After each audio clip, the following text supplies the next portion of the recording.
Guys हम solve करने जा रहे हैं यूपी पीजीटी 2021 का केमिस्ट्री का क्वेश्चन पेपर। अब इस क्वेश्चन पेपर में हम कुछ क्वेश्चन पिछली वाली क्लास में कर चुके हैं, लगभग 18 क्वेश्चन हमने किए थे इसमें इनऑर्गेनिक केमिस्ट्री के, यानी इनऑर्गेनिक, ऑर्गेनिक एंड फिजिकल, इस तरह से हम तीनों पार्ट को हम कवर करेंगे इस क्वेश्चन पेपर के। तो कुछ क्वेश्चन हो गए हैं और चलिए शुरू करते हैं आगे के क्वेश्चंस के बारे में। तो यहां पर क्वेश्चन दिया हुआ है the example of a wet dye, यानी इनमें से वेट डाई का एग्जाम्पल कौन सा है। तो इसका सिंपल सा आंसर है, इसमें कुछ वो नहीं करना, मतलब याद होना चाहिए इस टाइप के क्वेश्चन में कि कौन सी डाई जो है वो किस टाइप की है। जैसे कि जो वेट डाई है यानी कि इंडिगो डाई जो होती है वो वेट डाई होती है। जैसे एलिजरीन है ये मॉर्डेंट डाई होती है, ये डाई आती है मॉर्डेंट में। ये जो मेलेचाइट एंड ये मिथाइल ऑरेंज है ये दोनों आती हैं एजोडाई में। तो ये इस तरह से याद करके रखने पड़ेंगे कि कौन से टाइप की कौन सी डाई आती है। अब देखते हैं नेक्स्ट क्वेश्चन। नेक्स्ट क्वेश्चन है, हमें बताना है कि the acid base concept involving molten condition is, यानी मोल्टन कंडीशन कौन से कॉन्सेप्ट में इन्वॉल्व होती है। अब हमें पता है कि आर्हेनियस कॉन्सेप्ट क्या होता है, ये H+ आयन डोनर वाला टाइप का होता है, यानी कि जो एसिड है वो H+ आयन डोनेट करेगा और जो बेस है वो OH- आयन डोनेट करेगा। तो ये तो एक तरह से क्या हो गया, एक्वस की बात हो रही है, तो मोल्टन की तो बात हो नहीं रही है, तो ये तो होगा नहीं। लाउरी ब्राउनस्टीन वाले में भी H+ का कॉन्सेप्ट है, ये एसिड जो होते हैं वो H+ आयन डोनर होते हैं और जो बेस होते हैं वो H+ आयन एक्सेप्टर होते हैं, यानी ये भी एक्वस की बात चल रही है, तो ये भी इसका आंसर नहीं होगा। लुईस में बात करें तो इसमें इलेक्ट्रॉन पेयर उस तरह से बात होती है, यानी इलेक्ट्रॉन पेयर डोनर यानी कि बेस हो गया और इलेक्ट्रॉन पेयर एक्सेप्टर यानी कि जिसके पास इलेक्ट्रॉन्स की कमी है वो क्या हो गया, लुईस एसिड हो गया। अब यहां पर बात करते हैं लक्स फ्लूइड कॉन्सेप्ट की। इसमें क्या होता है, जैसे कि आपने पढ़ा होगा एक एसिड ले लिया और एक बेस ले लिया, जैसे कि COO क्या हो गया, CaO कैल्शियम ऑक्साइड और SiO2।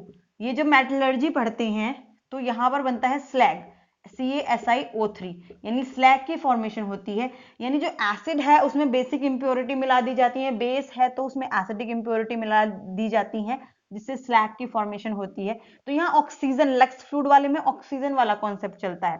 तो ये क्या बना रहा है, यानी जो SiO2 है इसने किसको डोनेट कर दिया, CaO को, इस तरह से यहाँ पर मतलब सॉरी CaO ने किसको डोनेट कर दिया, यहाँ पर SiO2 को, तो यहाँ पर SiO3 हो गया ना, CaSiO3, तो ये CaO क्या है, बेस है और ये क्या है, SiO2 एसिड है।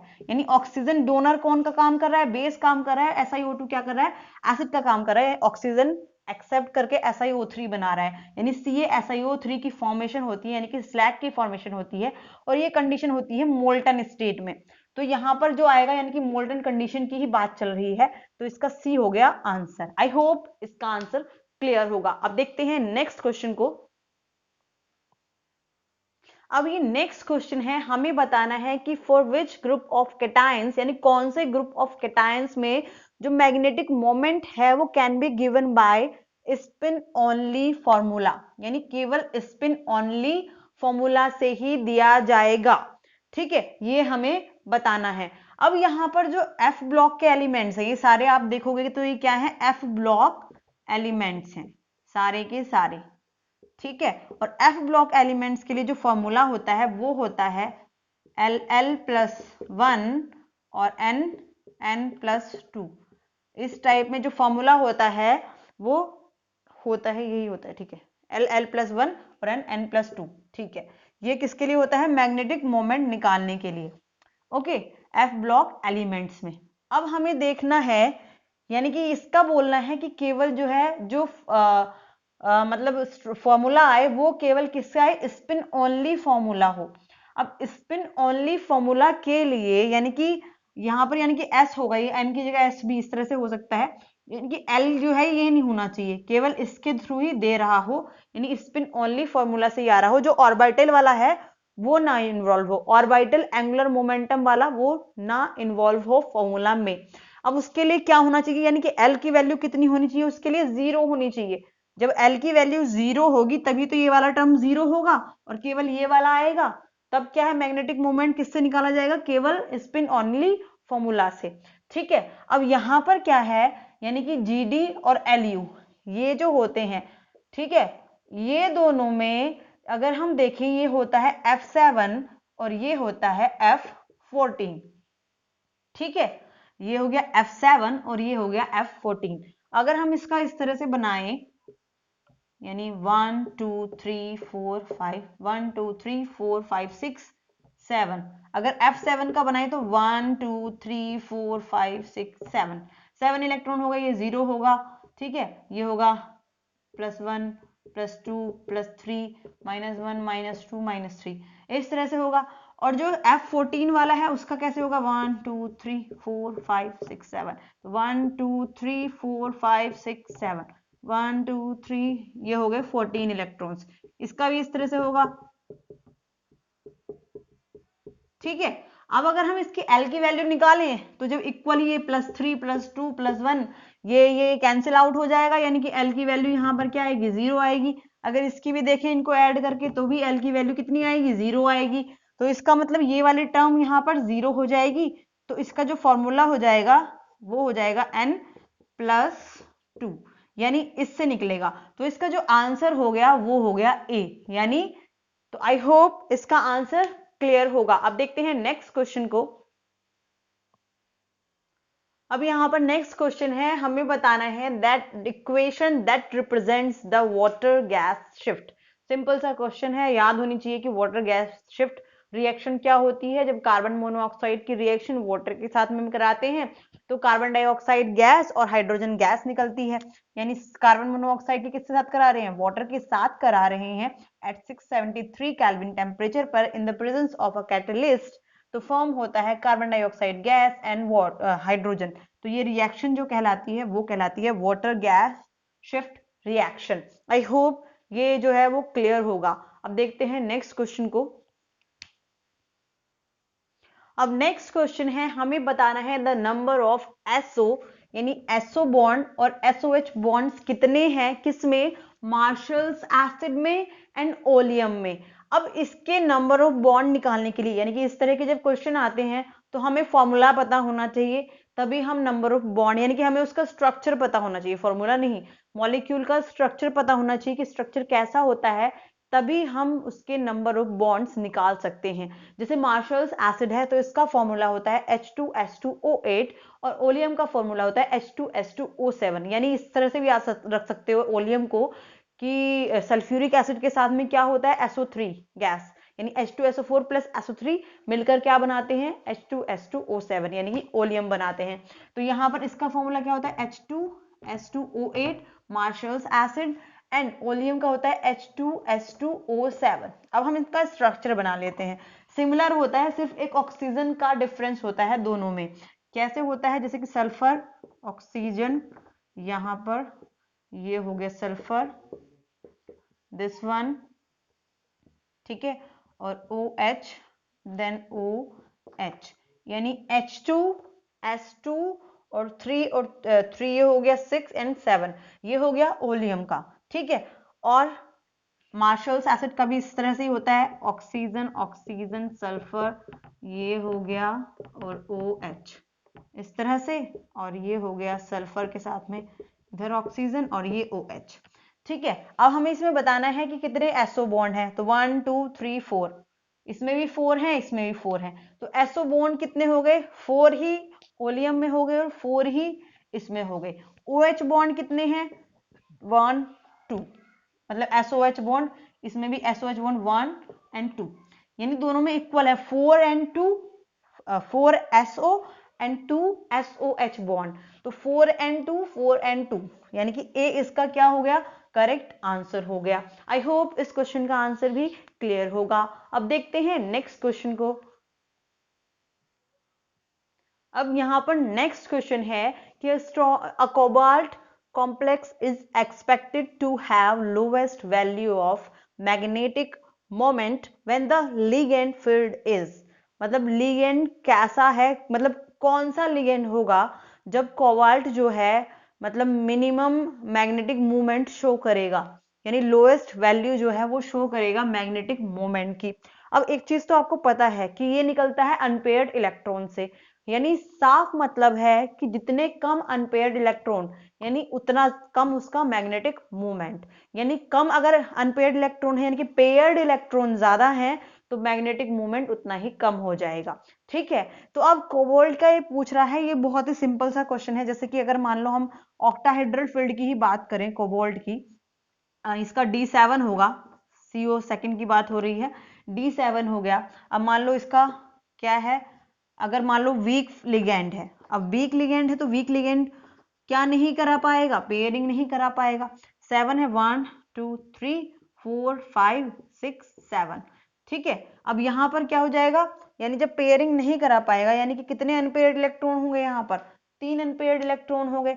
लेकिन अगर स्ट्रॉन्ग फील्ड ले गया जाए तो यानी 1 2 3 4 5 6 7, यानी स्ट्रॉन्ग फील्ड लिगेंड आ गया तो क्या होगा, तो पेयरिंग हो जाएगी। अनपेयर्ड इलेक्ट्रॉन कितना बचेगा, एक ही बचेगा।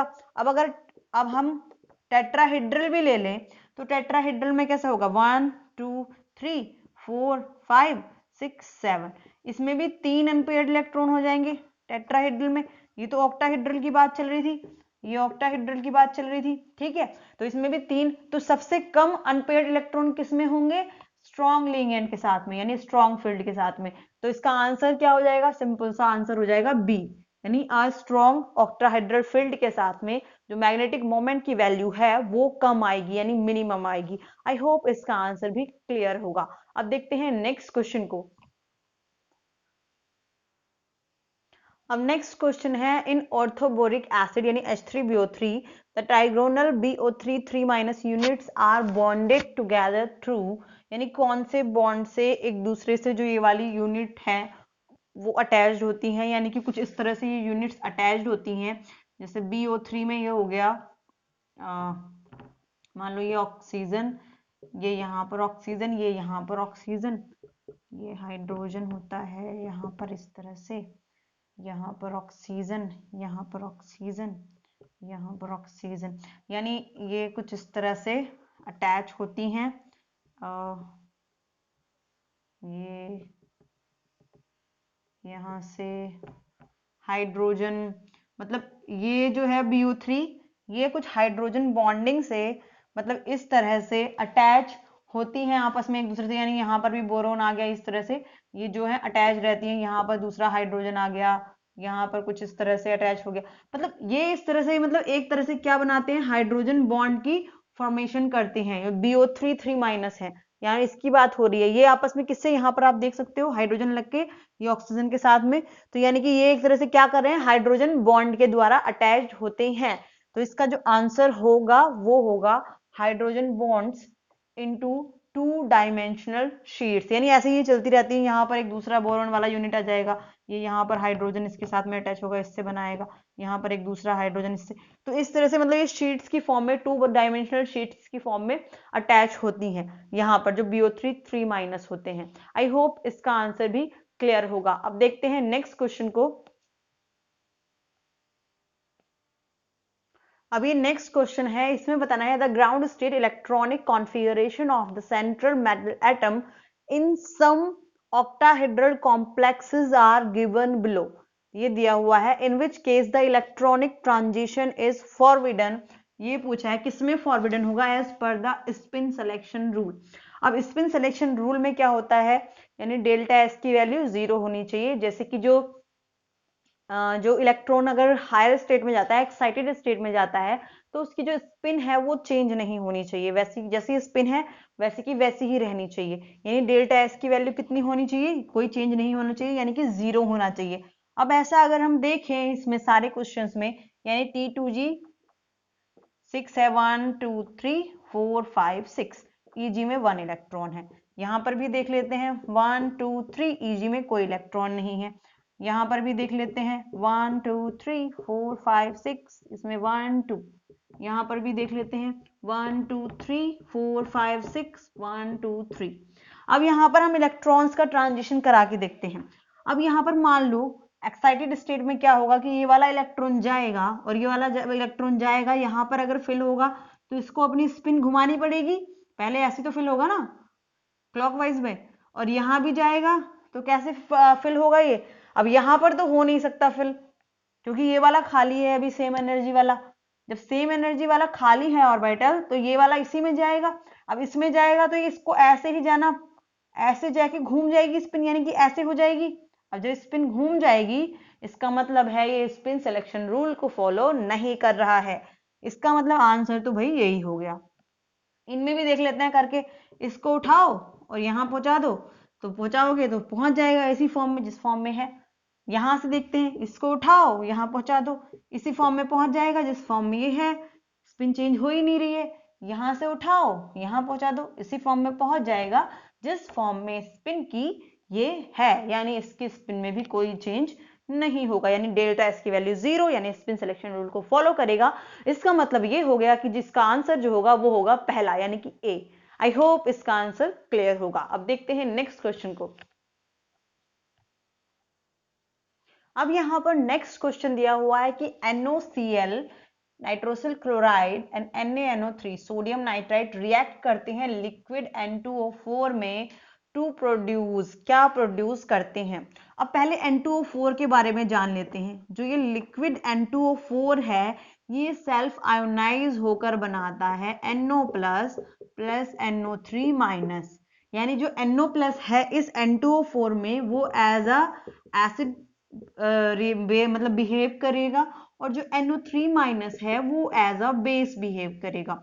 तो एक तरह से इसमें जो रिएक्शन होती है वो सिंपल एसिड बेस रिएक्शन हो जाती है, यानी न्यूट्रलाइजेशन रिएक्शन होती है। अब इसकी बात चल रही है NaNOCl प्लस NaNO3। अब यहाँ पर सेम चीज, जैसे कि ये होगा NO प्लस और Cl माइनस, यानी ये एक तरह से क्या हो गया, एसिड की तरह बेस बिहेव करेगा और ये एज अ बेस की तरह बिहेव करेगा क्योंकि इसमें NO3 माइनस आयन है। और ये सिंपल रिएक्शन क्या बन जाएगी, यानी ये रिएक्शन हो जाएगी NaCl सॉल्ट बन गया और N2O4, यानी किसकी फॉर्मेशन हुई, N2O4 की फिर से और NaCl की। तो इसका आंसर क्या हो गया, इसका आंसर हो गया सी, N2O4 and NaCl। I hope इसका आंसर भी क्लियर होगा। अब देखते हैं नेक्स्ट क्वेश्चन को। अब इस क्वेश्चन में यहां पर कुछ स्टेटमेंट्स लिखे हुए हैं और हमें बताना है कि इन स्टेटमेंट्स में से इनकरेक्ट स्टेटमेंट कौन सा है, यानी इनकरेक्ट बताना है। याद रखना इनकरेक्ट यानी गलत कौन सा है। अब यहां पर बात चल रही है NH3 की, यानी कि NH3 और मैंने छोटा करके लिखा हुआ है क्वेश्चन को, ठीक है, क्योंकि पूरा लिखने में टाइम लगता है। तो जैसे नाइट्रोजन, यहाँ पर NH3 की हम बात करें, एक बार स्ट्रक्चर बना लेते हैं। सबको पता है sp3 हाइब्रिडाइज होता है और पायरेमिडल स्ट्रक्चर होता है NH3 का। ऐसे ही H3O प्लस की बात करें, एक पॉजिटिव चार्ज और एक लोन पेयर, तो ये भी क्या हो गया, sp3 हाइब्रिडाइज होता है और ये भी पायरेमिडल स्ट्रक्चर होता है। तो अगर हम बात करें पहले स्टेटमेंट की, यानी all NH bonds in NH3 are equal in length and strength, सही बात है। all OH bond in H3O plus are equal in length and strength, ये भी सही बात है। थर्ड है nitrogen in ammonia and oxygen in H3O plus both the atoms involve sp3 hybridization, हाँ जी ये बात भी सही है। फोर्थ स्टेटमेंट देख लेते हैं, number of lone pairs of electrons on nitrogen is only one, जी एक ही है नाइट्रोजन पर, but it is 2 in case of oxygen in H3O plus। अब यहां पर हम देख लेते हैं कितने लोन पेयर हैं, केवल एक ही लोन पेयर है ऑक्सीजन पर भी H3O plus में और नाइट्रोजन पर भी NH3 में, तो यानी एक एक लोन पेयर ही होता है। यहां पर लिखा है कि ऑक्सीजन पर 2 है, यानी ये वाला स्टेटमेंट जो है वो गलत हो गया, यानी इनकरेक्ट हो गया, यानी इसका आंसर हो गया डी। आई होप इसका आंसर भी क्लियर होगा। अब देखते हैं नेक्स्ट क्वेश्चन को।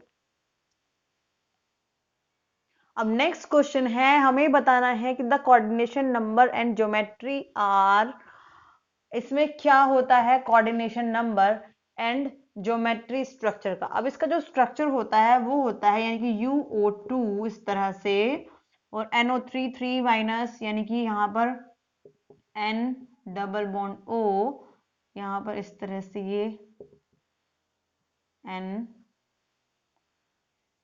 I have done something like that, N, और इधर ऑक्सीजन अटैच होता है इससे, oxygen N N, yes, NO3, I have done something, हाँ इस तरह से नहीं,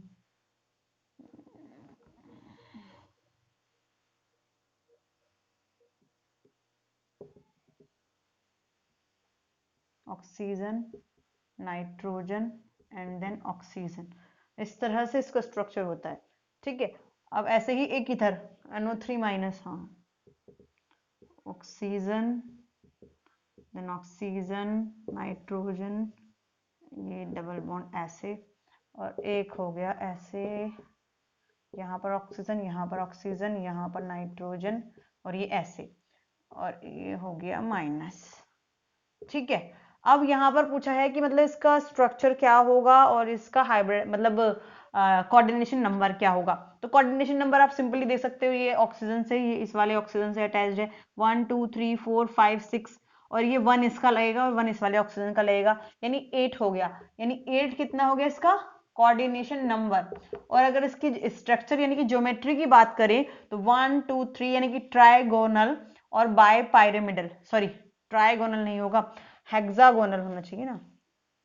1 2 3 4 5 6, हाँ 6 ये हो गए ना, और ये 2 इधर ऊपर नीचे, तो ये हेक्सागोनल और क्या हो गया बाय पायरामिडल हो जाएगा इसका आंसर। यानी 8 तो हो गया इसका कोऑर्डिनेशन नंबर, और इसका 1 2 3 4 5 6 हेक्सागोनल, हेक्स यानी 6 के लिए, और बाय पायरामिडल इसका ज्योमेट्री हो जाएगा, यानी इसका आंसर हो गया ए। ठीक है, आई होप इसका आंसर क्लियर होगा। अब देखते हैं नेक्स्ट क्वेश्चन को। अब नेक्स्ट क्वेश्चन है, यानी nitrogenase enzyme involve which of the following as cofactor. ये भी मतलब याद रखना पड़ेगा कि कौन से एंजाइम में कौन सा मतलब मेटल होता है। ठीक है, तो इसमें क्या होता है, आयरन होता है Fe2+ फॉर्म में, और आयरन के साथ में यहाँ पर इसके साथ में जो यूज होता है एज अ कोफैक्टर वो यूज होता है मॉलिब्डेनम। तो Fe और MO ये दोनों होते हैं किसमें, नाइट्रोजनेज एंजाइम में। तो MO जो होता है वो as a cofactor enzyme use होता है। आई होप इसका आंसर भी क्लियर होगा। अब देखते हैं नेक्स्ट क्वेश्चन को। अब यहां पर एक क्वेश्चन दिया हुआ है कि द CFSC यानी क्रिस्टल फील्ड स्टेबलाइजेशन एनर्जी जो है COCl64- ऑक्टाहाइड्रल कॉम्प्लेक्स है, इसकी दी हुई है 18,000 सेंटीमीटर इनवर्स। हमें बतानी है डेल्टा T4 COCl4 2-। ठीक है, तो इसके लिए क्या होगा, यानी कि इसके लिए सिंपल सा फॉर्मूला है, क्या है कि delta T is equal to 4/9 delta O। ठीक है, तो 4/9 और डेल्टा O कितना है, डेल्टा O दिया हुआ है 18,000। ठीक है, तो ये आ जाएगा 8,000 सेंटीमीटर इनवर्स। आई होप इसका आंसर क्लियर होगा कि क्या होगा। ठीक है, तो चलिए यहीं तक करते हैं ये वाले क्वेश्चन। जो नेक्स्ट क्वेश्चन, जो बचे हुए क्वेश्चन है वो करेंगे नेक्स्ट क्लास में। Thank you.